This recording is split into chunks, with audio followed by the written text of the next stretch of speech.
Assalamu alaikum, everyone, and thank you for tuning in to this podcast.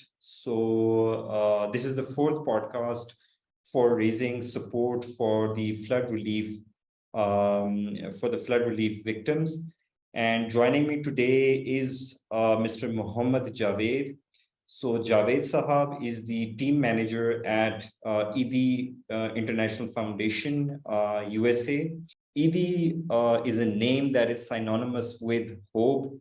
It's a name that is synonymous with philanthropy.